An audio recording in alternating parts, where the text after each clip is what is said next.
Suatu hari, di sebuah kota yang tenang, tapi penuh cerita remaja, yaitu Pontianak, ada seorang anak SMA bernama Reno.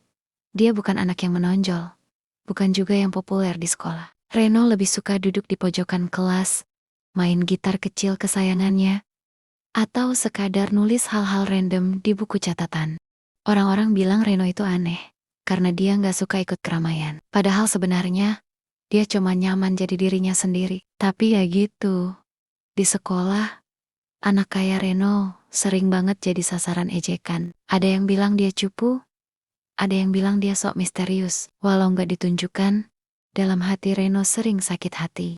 Hari itu, langit sore di Pontianak lagi mendung. Reno baru aja selesai belajar kelompok di rumah salah satu temannya. Dengan santainya, dia jalan kaki pulang melewati jalan kecil yang agak sepi. Di kepalanya, dia sibuk mikirin PR dan beberapa lirik lagu yang barusan dia tulis. Tapi dari kejauhan, ada suara keributan, suara teriakan anak-anak muda, suara sepeda motor, dan langkah kaki berlari. Jantung Reno langsung berdebar. Apa jangan-jangan tawuran? Belum sempat balik badan, Reno udah dicegat oleh segerombolan anak-anak sekolah lain. Mereka pakai seragam yang udah dimodifikasi. Ada yang lengannya digulung, ada yang bajunya dicoret-coret, tatapan mereka tajam, kayak singa yang lihat mangsa. Ini anak sekolah itu kan? Salah satu dari mereka nunjuk Reno. Reno panik. Bukan bang, saya cuma lewat. Ucapnya dengan terbata-bata. Tapi mereka nggak peduli. Reno ditarik kasar ke tengah kerumunan. Mereka teriak-teriak, nyuruh Reno ikut maju, ikut angkat tangan, seolah-olah dia bagian dari kelompok lawan. Reno berusaha jelasin kalau dia nggak ada urusan sama sekali.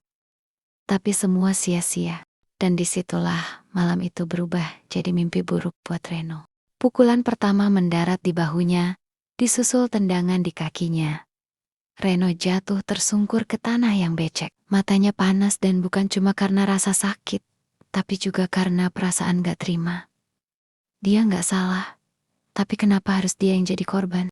Dia coba bangun, tapi tubuhnya lemah. Dari kejauhan, ada orang-orang yang sekadar lewat, tapi gak ada yang berani mendekat. Reno cuma bisa nahan perih, sambil berharap semua ini cepat selesai. Setelah beberapa menit yang terasa kayak berjam-jam, gerombolan itu akhirnya pergi, ninggalin Reno terkapar. Nafasnya berat, tubuhnya penuh luka, dan hatinya hancur.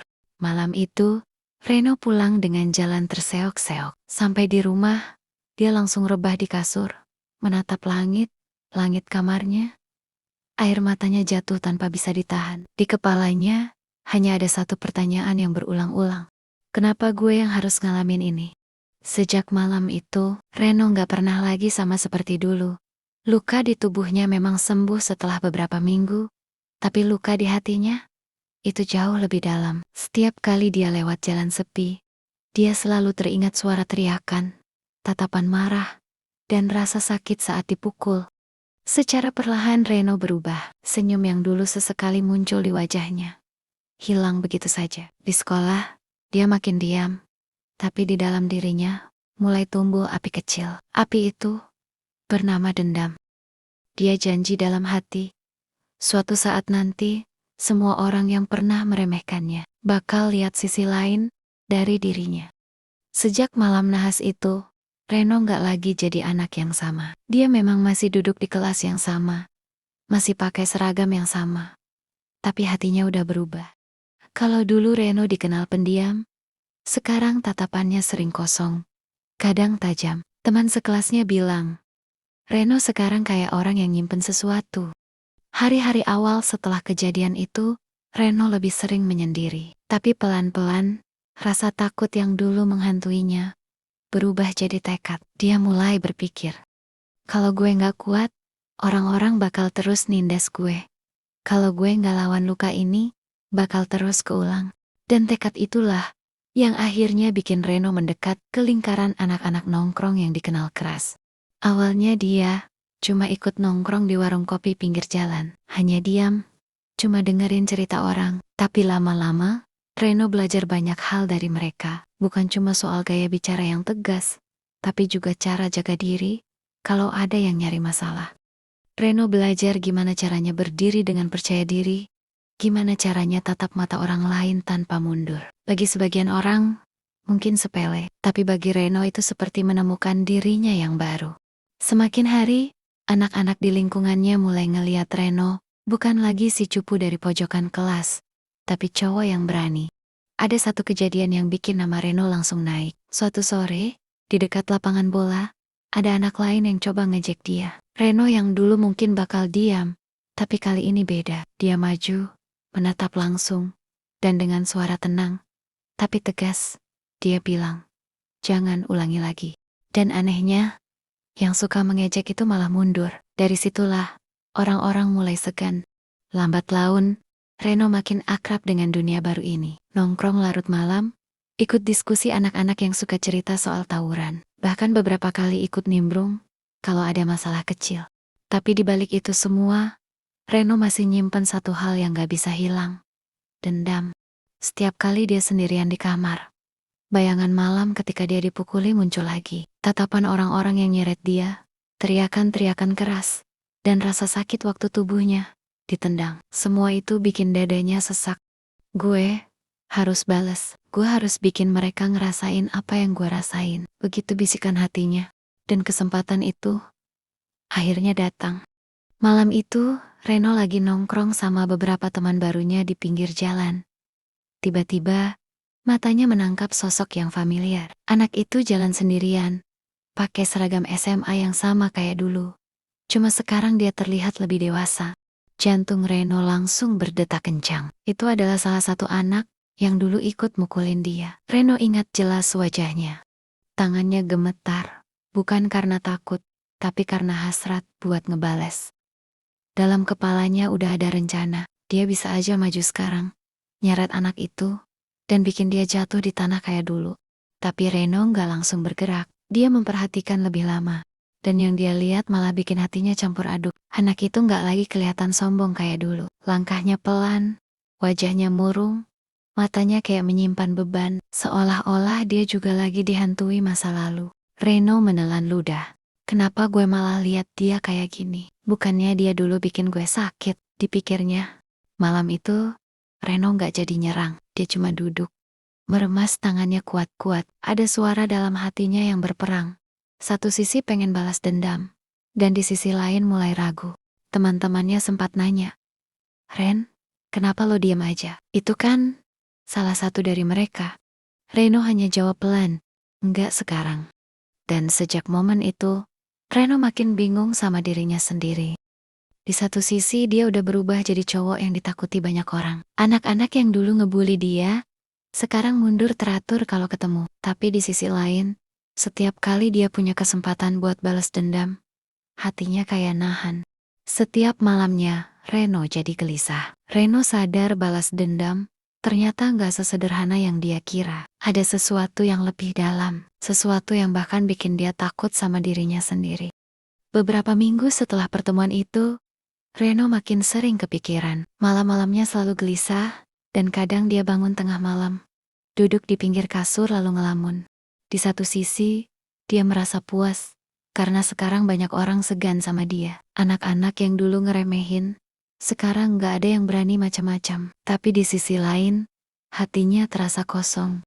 Reno sadar, rasa sakit di hatinya ternyata enggak hilang. Meski dia udah kelihatan kuat di luar, dendam yang dia simpan cuma bikin dia makin berat melangkah. Sampai suatu hari, di sekolah, ada kejadian kecil yang bikin Reno makin sadar. Ada adik kelas yang lagi dipalak sama beberapa anak bandel. Reno lihat itu dari kejauhan. Si adik kelas ketakutan, sama persis kayak dia dulu waktu jadi korban. Entah kenapa, Reno tiba-tiba maju. Dengan suara tenang tapi tegas, dia bilang, "Udah, jangan ganggu dia." Anak-anak itu sempat mau melawan, tapi begitu lihat siapa yang bicara, mereka mundur, segan, takut. Si adik kelas itu langsung ngucapin terima kasih berkali-kali. Reno cuma senyum tipis, lalu pergi. Tapi di dalam hati, ada sesuatu yang berubah. Untuk pertama kalinya, Reno merasa lebih lega, bukan karena bikin orang lain takut, tapi karena bisa nolongin orang lain yang lemah. Hari-hari berikutnya, Reno mulai berpikir lebih dalam. Dia ingat kata-kata gurunya suatu sore saat dipanggil ke ruang BK. Reno, kamu punya pilihan. Mau terus hidup dalam bayangan masa lalu, atau kamu mau nulis cerita baru buat masa depanmu. Kalimat itu terus terngiang. Akhirnya, Reno mulai pelan-pelan mundur dari dunia nongkrong yang keras. Gak gampang memang, karena banyak temannya yang masih suka tarik-tarikan. Tapi Reno punya tekad. Dia kembali main gitar, kembali nulis lagu. Dari musik dia bisa nyalurin semua rasa sakit dan pengalaman pahitnya. Setiap lirik yang dia tulis kayak jadi obat buat lukanya sendiri. Sampai suatu kali, ada acara pensi di sekolah. Guru seni musiknya maksa Reno buat tampil, bawain lagu ciptaannya sendiri. Reno awalnya ragu, tapi akhirnya dia berdiri di panggung dengan gitar kecilnya. Di depan ratusan murid, Reno nyanyi tentang masa lalu, tentang rasa sakit, tentang luka, tapi juga tentang harapan buat bangkit. Dan saat lagu itu selesai, semua tepuk tangan. Banyak yang terharu, bahkan ada yang nangis. Reno terdiam. Dalam hatinya dia sadar, inilah caranya balas dendam. Bukan dengan mukulin balik orang-orang yang dulu nyakitin dia, tapi dengan berdiri tegak. Nunjukin kalau dia bisa bangkit jadi seseorang yang lebih kuat, tanpa harus ngulangin kesalahan yang sama. Beberapa minggu kemudian, Reno gak sengaja ketemu lagi sama anak yang dulu pernah mukulin dia. Tapi kali ini, Reno gak lagi ngerasa pengen balas. Dia cuma menatap, lalu berjalan lewat dengan tenang. Anehnya, justru anak itu yang menunduk, seolah malu. Dan saat itu, Reno merasa benar-benar merdeka. Sampai di sini Reno akhirnya ngerti, balas dendam gak pernah bikin hati lega. Yang bikin lega itu justru ketika kita bisa memaafkan, bisa berdiri tegak, dan nunjukin bahwa luka masa lalu gak lagi mengendalikan hidup kita. Dengan suara pelan, Reno pernah bilang ke temannya, dulu gue kira dendam bisa bikin gue kuat, tapi ternyata yang bikin gue kuat itu bukan ngebales. Yang bikin gue kuat itu bisa berdiri tanpa harus nurunin orang lain. Pesan moral dari cerita ini adalah, hidup memang sering gak adil. Kadang kita jadi korban tanpa salah, tapi pilihan ada di tangan kita. Apakah kita mau terus hidup dalam dendam, atau kita mau bangkit jadi pribadi yang lebih baik? Luka memang meninggalkan bekas, tapi bekas itu bisa jadi pengingat, bukan pengikat.